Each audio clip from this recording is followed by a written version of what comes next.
আমরা মনে করি যারা ডাক্তার, যারা ইঞ্জিনিয়ার, যারা ব্যারিস্টার, যারা বড় বড় আর্কিটেক্টর, জাগতিক সেকুলার এডুকেশনের অধিকারী ব্যক্তিরা, ইংলিশ মিডিয়ামে পড়া ছাত্ররা, বিসিএস ক্যাডার সহ বুয়েট টুয়েট কত ধরনের যোগ্য সম্পন্ন ব্যক্তিরা আজকে বাংলাদেশে আছে যোগ্যতার স্থান থেকে।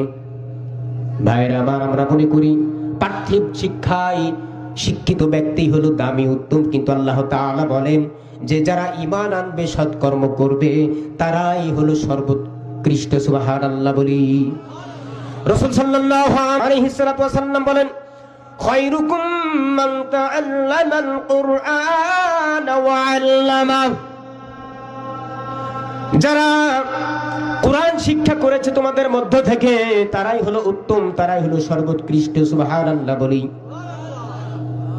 আপনি একজন ইঞ্জিনিয়ার হতে পারেন, মাকড়সার জালের দিকে তাকিয়ে দেখবেন আপনার থেকে সূক্ষ্ম সুনিপুণ ভাবে মাকড়সার জাল কত সুন্দরভাবে বিস্তার করা হয়েছে, ঠিক কিনা মুসলমান?